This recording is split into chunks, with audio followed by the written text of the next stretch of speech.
जनपद गाजियाबाद में पूर्व में हुए पंचायत चुनाव के बाद सभी पार्टियां अपने अपनी तरफ से जिला पंचायत अध्यक्ष के चयन को लेकर उत्साहित हैं। इसी क्रम में सभी पार्टियों ने अपने अपने स्तर से कार्य करना प्रारंभ कर दिया है। इसी कड़ी में राष्ट्रीय लोक दल के पश्चिमी उत्तर प्रदेश व्यापक प्रकोष्ठ के अध्यक्ष रामानंद गोयल ने बताया कि वे जल्द ही अपनी पार्टी की तरफ से जिला पंचायत अध्यक्ष के नाम की घोषणा करेंगे। वहीं इंडिया न्यूज़ 1 की टीम से हुए साक्षात्कार में रामानंद गोयल ने बताया,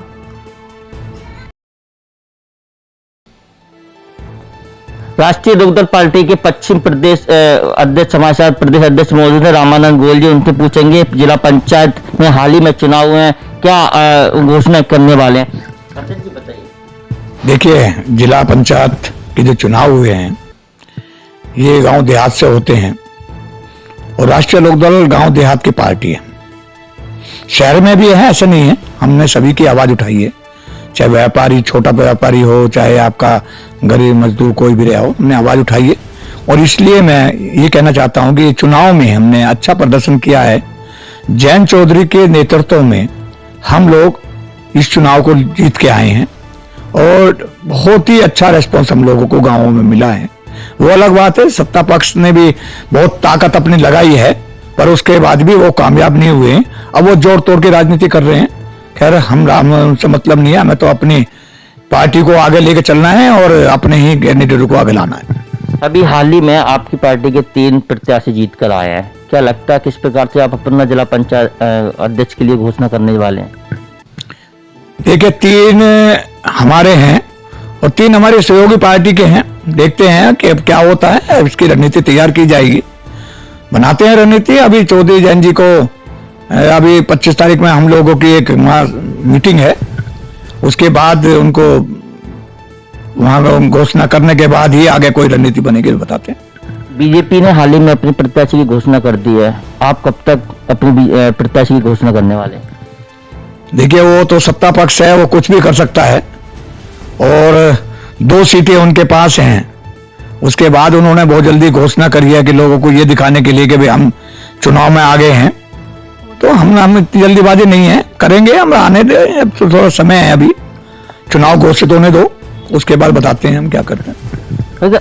अभी लॉकडाउन भी चल रहा है, देश के हालात बिगड़े हुए हैं। आने वाला विधानसभा 2022 का किस नजरिए से आप देखेंगे अपनी लॉकडाउन की स्थिति? देखिए, ये आपने बहुत अच्छा सवाल किया है। आने वाला जो चुनाव 2022 में है वो सत्ता को उखाड़ फेंकेगा। आज हर आदमी त्रस्त है, इस लॉकडाउन की वजह से भी और इस बीमारी से भी और इनके व्यवहार से भी। हर चीज में झूठ बोलते हैं, हर चीज में कहते हैं हमारे पास ये है, चाहे वो योगी जी हो या मोदी जी हो, कि भाई ऑक्सीजन की भरपूर मात्रा है, रेमडेसिविर जो है हमारे द्वारा भरपूर है, हमारे द्वारा बेड भी हैं, हमारे द्वारा हॉस्पिटल भी हैं, हमारे द्वारा डॉक्टर भी काम कर रहे हैं। तो आज जिस तरह से इस लॉकडाउन के अंदर जो ये महामारी फैली है और इस महामारी में जो लोग बाग मरे हैं ये वो जानते हैं। और आने वाला समय इन लोगों के लिए ठीक नहीं है। इन्हें आगे आना जो 2022 है वो इनके लिए ठीक नहीं है, वो हम लोगों के लिए ठीक है, क्योंकि हम लोगों की मदद में आगे आए हुए। गाजियाबाद आपका बीजेपी का गढ़ है, सांसद यहाँ से, मंत्री यहाँ से, पूरा बीजेपी गढ़ यहाँ से होने के बाद भी कालाबाजारी देखने को लगातार मिली। इस लॉकडाउन में लोगों की इतनी मजबूरी थी कि वो तिहाई मची। क्या रहा आपको? अतुल गर्ग जी कह रहे हैं कि हमने सारी चीजें उपलब्ध कराई हैं। अभी हाल ही में उत्तर प्रदेश के सीएम योगी आदित्यनाथ जी भी आए थे, उन्होंने आइसोलेशन का सेंटर का निरीक्षण भी किया, सख्त आदेश भी दिए। आप इस नजरिए क्या लगता है? सर, दिखावा है, ये दिखावा है। मैं योगी जी की तो मैं कहता नहीं हूं कि उन्होंने क्या कहा क्या नहीं कहा, क्योंकि सब झूठ पर चल ही रहा है। और आपने यहां देखा है, लोग बाग हिंडन पे चले जाइए, उसकी तो बात छोड़ दीजिए, दवाई और गोलियों की और आपकी जो है बीमारी ठीक होने की, जो मरने के बाद जो स्थिति वहां हो रही है उससे बड़े शर्म की बात है। हिंडन में जाके 10-10 घंटे में किसी के पूरे बेचारा पूरा परिवार तबाह हो चुका है। एक आदमी चला गया उनके बीच से, उसके अंजल मंजल भी नहीं कर पाते हैं। क्या यार, ये सरकार जो है बिल्कुल, मतलब मैं कह रहा हूं कि इनमें जो है किसी तरह की वो नहीं है कि क्या, बस मेरे जरूरत शब्द नहीं है। बड़ा रोना आता है कभी कभी देखकर कि आज हम मरने के बाद भी लाइन में लगे हुए हैं। दूसरी बात, कालाबाजारी, अगर एक चोरी करता है तो क्या पुलिस वाले को छोड़ देंगे? बिना मर्जी के कुछ नहीं होता। कालाबाजारी भी इनके बीच से निकल के आई है। इन्हें मालूम है अगर मान लिया भरपूर मात्रा है तो कालाबाजारी क्यों है। कालाबाजारी का कारण ही तो वो है कि इनके पास कोई चीज नहीं है। जब चीज नहीं है तो कालाबाजारी है, और कालाबाजारी भी इनके माध्यम से होती है, कहीं और तो ना होती है। पप्पू यादव को देख लीजिए, उसने कोई बात उठाई है तो उसके खिलाफ एफआईआर कर दी गई है, उसे जेल में डाल दिया गया है। तो ये बड़ी स्थिति भयंकर है कि कोई आदमी बोल नहीं सकता है। और भाई देखिए, ये तो गाजियाबाद की बात छोड़ दीजिए, गाजियाबाद बीजेपी का गढ़ है। ये तो हिंदुस्तान में अपना गढ़ बनाने जा रहे हैं, जहां जो चाहते हैं वहां होता है। जहां जिस चीज का ये करना चाहेंगे उसको जो है कोई रोकने वाला नहीं है, क्योंकि ये सत्ता है भैया, अंधी चल रही है, जो चल रही है वो चलती रहेगी। मेरा आपसे आखिरी सवाल है, सब जनप्रतिनिधि अपने अपने घरों में, अभी लॉकडाउन चल रहा था, घर पर बैठे, कोई क्वारंटाइन था, कोई कहीं था, जनता का ऐसा कहना है। हाल ही में योगी आदित्यनाथ जी गाजियाबाद आए, उन्होंने सख्त आदेश दिए कि जनप्रतिनिधि निकल के बाहर जाएं और अपने जो कोविड पेशेंट है उनको जाके देखें। तो उस पर आपको लगा अमल हुआ है? सर मैं नहीं समझता ऐसा कोई अमल हुआ है। कोई जनप्रतिनिधि अगर बाहर आ रहा है और लोग बाहर त्राई कर रहे हैं, कई बार ये लोग अपने अपने फोन नंबर देते हैं कि आप अगर कोई समस्या आती है तो इस फोन नंबर को यूज कर लीजिएगा। जब फोन करते हैं तो उठता नहीं है। मैंने एक आवाज उठाई थी, और मेरे ही पड़ोस में एक सज्जन के परिवार में एक लड़का एक्सपायर हुआ, एक हफ्ते, उसी हफ्ते में उनके फादर एक्सपायर हो गए।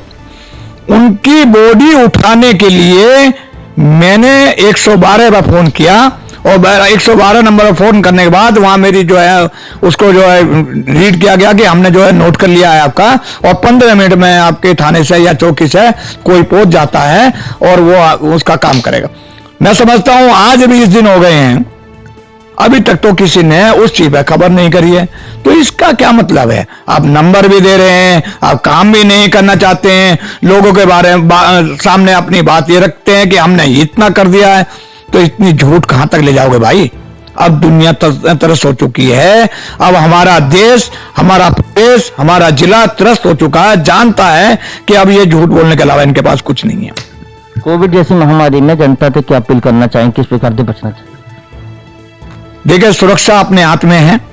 इन्होंने छोड़ दिया है हम लोगों को अपने ऊपर कि हम जैसा चाहे रहें ना रहें, हम ठीक रहेंगे तो अपने लिए और मरेंगे तो अपने लिए। तो मैं तो जनता से यही कहूंगा, भैया अपने हाथ में सुरक्षा है, अपनी सुरक्षा स्वयं करो।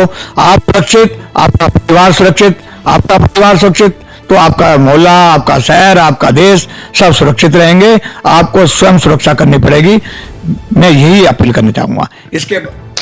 इसके बाद मैं एक चीज और बताना चाहता हूं। देखिए, लॉकडाउन चल रहा है, आज अगर कोई परेशान है तो आम जनता परेशान है। आम जनता में छोटा तबका जो अपनी बात नहीं कह सकता, जो किसी के सामने रो तो सकता है पर आवाज नहीं उठा सकता है। आज अगर लॉकडाउन है तो उनके लिए है। ठेली छोटी वाले, छोटा दुकानदार अगर दुकान खोल के बैठ गया है तो वाले आएंगे, धमकाएंगे, उसका चालान काटेंगे तो डंडे मारेंगे, कुछ ना कुछ ऐंठ भी लेंगे।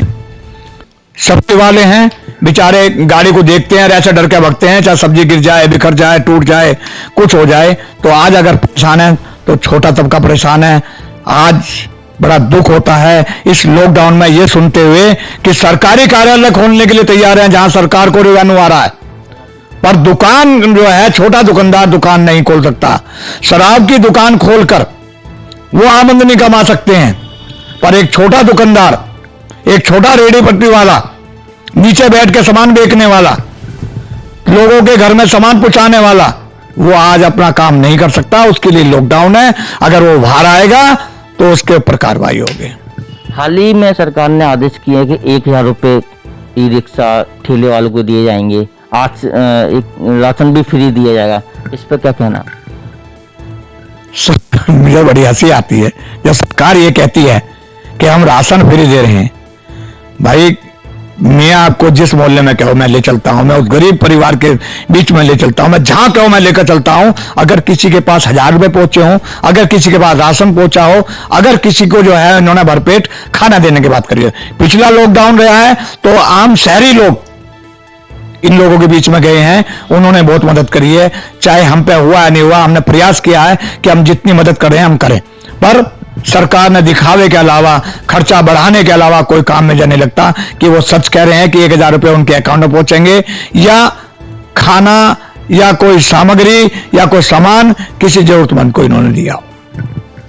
ये थे हमारे साथ राष्ट्रीय लोकदल पार्टी के रामानंद गोयल, जिन्होंने कहा कि सरकार कहने के बाद अपनी बातों पर अमल नहीं करती है। कैमरामैन दिनेश के साथ मैं कपिल श्रीवास्तव, गाजियाबाद, इंडियन न्यूज़।